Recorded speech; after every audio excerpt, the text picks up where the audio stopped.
So today's video is going to be a little rest of the second trimester pregnancy update.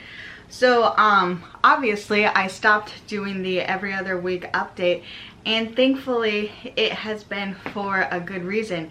And the good reason is the rest of the second trimester was pretty like non-eventful, and there wasn't a lot of things to talk about, but I do have some things to talk about, so I thought I'd just kind of wrap it up for you guys for the second trimester. So one thing I did want to say is that a lot of people, or a lot of things that I've read, would talk about like, oh, how the second trimester was like so easy, their symptoms went away and all these different things. And it was really hard for me because from the way that they talked about it and they made it seem, it was like, oh, once you hit that like second trimester mark, boom, like your energy is back, all these different things. And I have good and bad news. So the bad news is that did not happen for me. When the second trimester hit, I was still dealing with some food aversions and some nausea and just being all the, you know, a lot of the same things that was happening during the first trimester. But the good news is that as my second trimester was going along, I was able to see gradual improvement. So it wasn't this like over the night thing for me, but it was starting to gradually get better. So meaning my nausea and throwing up basically was gone. That's insane. I know it doesn't happen for everybody, but it happened for me. And then my food aversion still was present, but it was getting a little bit better. So I wasn't things didn't gross me out so much. I still couldn't necessarily like eat a lot of the things I wanted to eat that I just wasn't able to get. Sorry, I'm obsessed with looking at this little Pooh Bear pillow. It's pretty cute. Feels like I have a friend sitting here with me. Anyways, so that didn't get much better. Or that did get better, but it was like I wasn't cured of food aversions. And then another thing is that my energy started to get way better. I was able to go for I would say a couple of weeks of maybe only needing a nap like once or twice a day, which that is incredible. And there was even a couple of weeks where my energy was awesome and I was able to work consistently like 10 to 12 hour work days, which we really needed. So I was really thankful for that. So there were some other things that were, so it was really positive. We were able to do a lot of, like I was able to do a lot of sewing, so a lot of fun projects I was able to work on for the baby. I had enough energy to do that. We did a lot of nursery stuff, which I'm here. I didn't do a lot, but I helped oversee some things, you know. There was just a lot of good positive things that was happening in the second trimester. But there were some challenges. So towards the beginning, excuse me, towards the beginning,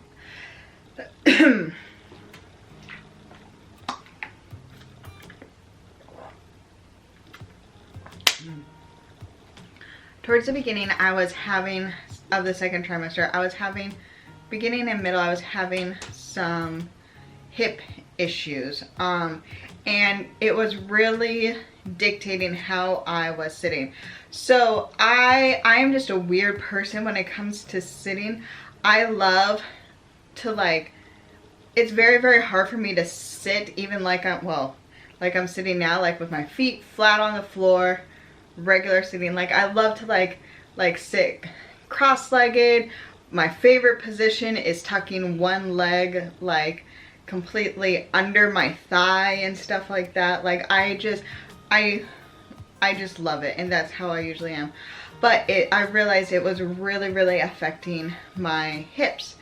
And so I put my husband on sitting duties. So whenever he would see me like not sitting correctly, because I wouldn't even know I'm doing it. It's just like, it's just how I sit, you know. So he would help me with reminding me to sit properly and things like that. And I don't know if it was just the fact that I was more conscious of having better posture or what, but eventually my hip problems essentially went away, which is amazing.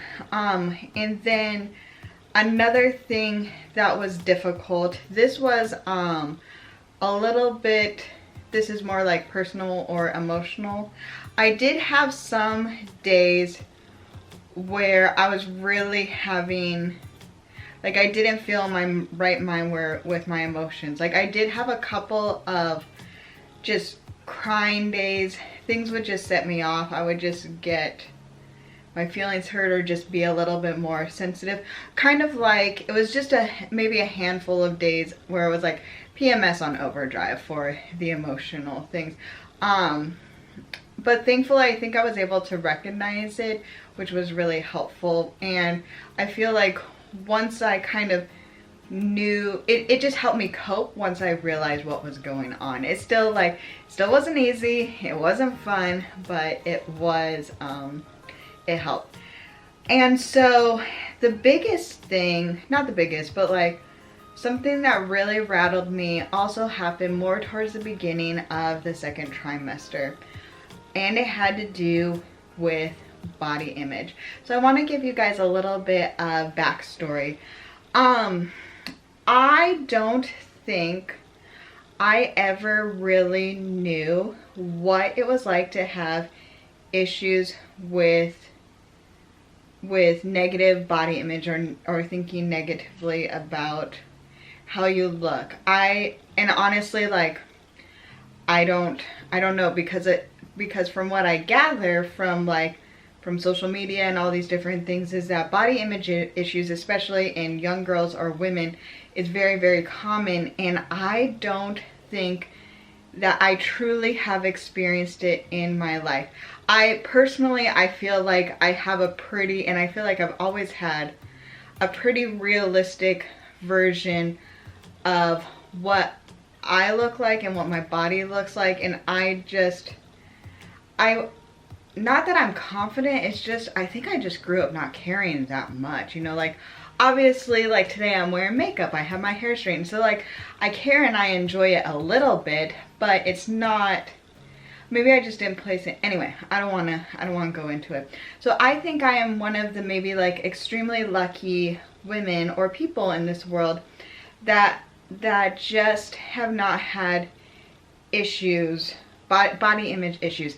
And I have gone, like, basically most of my life, most of my life I grew up like average size. You know, I did gain a lot of weight, probably really starting when I was getting my master's degree. And I got to, well, okay, you guys, I documented my weight loss. So my highest weight that I know of was, I'm 5'3" and I got up to 255 pounds. Obviously not, that's considered, I think it's medically considered morbidly obese. And then last year, so 2019, my husband and I did Weight Watchers, exercise, and I got down to 177, which is still considered in the obese category, but I lost a lot of weight last year, which I think helped me get pregnant. And so even when I was at my highest weight, I still don't think I really had body, like, I don't think I've ever really felt bad about what I look like. And I don't think, like, I'm not saying anybody should, like, ideally I would love everybody to just feel comfortable in their own body, and I think I did, which is really, really great. And so obviously, like, when I was getting up there, the chub rub thing is a real thing, and I did not like chafing or anything like that, but like, in general I felt really confident. So I started my pregnancy off at 177, And then I think during my first trimester, I ended up losing about, I think it's 10 to 12 pounds, because I was in the mid-high 160s. I would have to, I think that was the lowest that I got while I was pregnant in my first trimester. And obviously I wasn't trying. It was because I couldn't eat, I couldn't keep anything down, all these different things. So I was just losing weight. But when my second trimester started, my second trimester happened, and I was able to eat more. I wasn't throwing up, you know, I was keeping things down. My weight ended up starting to creep back up, you know, because I'm pregnant. And I think I was really starting to have issues with my body. It wasn't so much how I was looking, but it was a little bit. Like, I was noticing my legs were starting to rub together more. My legs are like, even when I was in like the technically like healthy range when I was younger, my legs will always rub together. It's just how they're shaped. I don't care. But there is, like, when I get to certain weight points, it's more constant and it's more uncomfortable. So when I was starting to creep back up, I was noticing changes, and I was starting to freak out about it, and I saw the numbers going back up, and I was starting to really have issues. And I just didn't feel like I could control where my mind was going. And specifically, like, where my mind was going with worry about the health of the baby and what my weight would be, how my weight would affect the health of the baby. And I also felt helpless. So let's do with the first part first.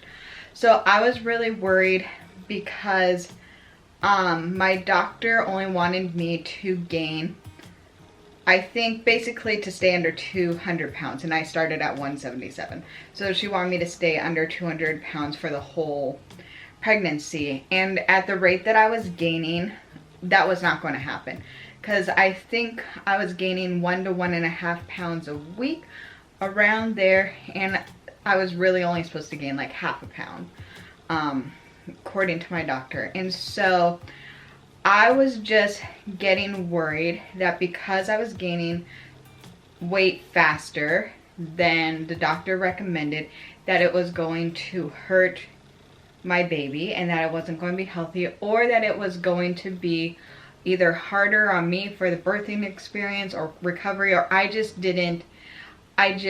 in my head I was like, well, the doctor recommended it for a reason. Like, I don't want to not follow the doctor's orders. So I was getting really worried about that. And then I was kind of feeling a little bit helpless on what to do about the situation, because I was and still am being as careful as I possibly can given this current circumstances, which means that exercise is a little bit difficult, because you can't, like, I don't go anywhere. I just don't. And so the exercise that I was doing was just walking around my neighborhood. And, like, yes, I could always be walking around more, but sometimes it's just hard. And with my hips that were hurting, it was really hard to walk for extensive amounts of time because my hips were hurting, and walking would make it kind of feel a little bit worse at that point in time. And then also with the food thing, I was having food aversions to a lot of food that was healthier. Basically, the only like healthy food that I was still like loving and eating was fruit, because like a lot of lean meats like chicken, I was having food aversions to. Vegetables, like the smell of vegetables were gross, and like I couldn't do it. And so it felt like I was just feeding my body sugar, and I didn't know. And so that was really hard. And then on top of that is I'm a little bit more predisposed to diabetes in general, and then the doctor, because of my weight and different things, even more towards gestational diabetes. And so I was worried that gaining more weight might affect that. So I was having a lot of issues with that, and it was really hard, and I was really worried at it, and I was really making, like, I was letting it get to the point where I was feeling like, oh, I'm failing as a mom even before my baby is outside of me, because I couldn't control my weight. And so that was a lot of the beginning of the second trimester, and it was really hard. And it was really hard. Thankfully, towards the end, I don't know what happened. Honestly, I was just praying a lot about it, because my situation is not necessarily like better. Like, I'm gaining more than the consistent half a pound even now of weight, but just I think maybe it's more of like a peace has come over me, and an acceptance has come over me of like, I am doing the best that I can, and that's all that I can be doing right now. And I know that bodies react differently to food, bodies react differently to exercise, and so I think I've come to this place, thankfully now, where I am able to accept where I'm at pregnancy. And it's also like, it's not going crazy, you know, like it wasn't like it's a very gradual weight gain that I have. And so thankfully, like, any sort of body image issues of like me being worried about my legs and stuff, that went away, and I'm back to me being like, hey, this is just who I am, what I look like. This is just me, and I am just thankful. I'm thankful for my body, what it's able to do, and even more thankful that so far it's keeping a little baby boy Sam healthy in here. So I'm really thankful for that. But overall, the second trimester has really been filled with a lot of excitement, a lot of joy, working on some projects, and I'm so thankful I was able to like get back to doing more work, you know, which we really needed to. I was able to train my husband in a lot of different things for work stuff. So yeah, so it has been good, and that is the second trimester.